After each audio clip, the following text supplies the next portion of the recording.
a lot of people have the fear of missing out. You know, they want to get in, they didn't want to get in because they were nervous.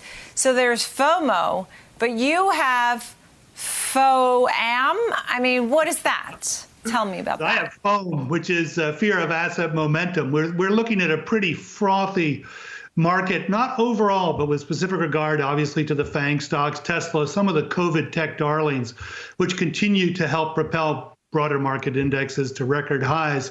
And so I don't have a fear of missing out. We're going to be long-term buyers of technology. It's not just a temporary trend. It's the way of the world. Recent change up to the Dow 30 suggests just that fact.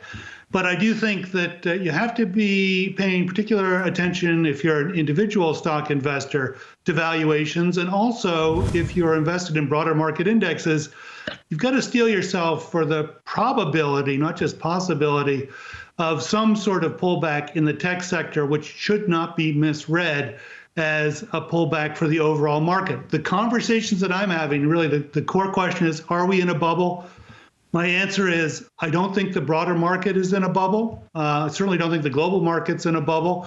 I do think some tech stocks within the tech sector are looking as if they're getting into some bubble territory. I see. So it's more about maybe tech has run up too much, but that's okay. I mean, you're saying that you're not going to run away or not invest. You're just willing to understand that the broader market's a different story than maybe tech. Value stocks, on the other hand, that's not a group that you like right now. Why?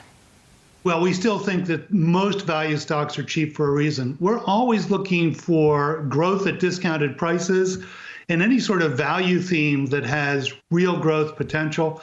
And we do think that overall we're going to see a rebound in the value space, industrials in particular, financials, maybe some consumer staples, unlike J.M. Smucker, that haven't participated in the rebound. But overall, we think here and now, the trend is likely to, in the very near term, continue to favor tech and growth. And we wouldn't be chasing value stocks simply because they're cheap. Many of them have been cheap for a reason, and that reason has outlasted even the last decade's worth of market activity. But on a going forward basis, if we do see slow recovery being able to maintain itself versus no recovery, not just domestically but globally, we definitely think there'll be some value names and some value sectors that will be worth our attention. Right, no doubt. So you're saying don't just get value because it's beaten down. It's beaten down because at this time you don't really think it really gives a lot of opportunity.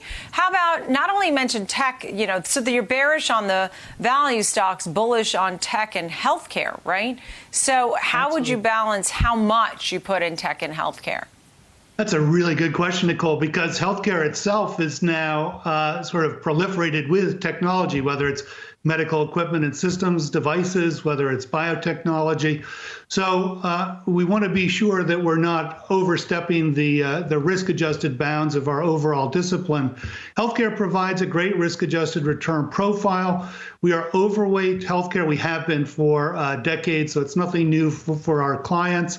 We continue to think that the necessary demographic demands as well as emerging market interests bode well for the healthcare sector. But we think that correspondent to that, the technology sector, especially those companies that are related to healthcare, will also stand to benefit from those trends. Right. So when you look at what's going forward, I know that you want to consider short-term versus long-term, but long-term is really hard, isn't it? I mean, you don't even know what to tell as an investment advice for long-term, right? No, you don't. So, for example, we have continued to let our tech winners run, despite the fact that in a normal market cycle, we'd probably be taking some gains and looking to redeploy.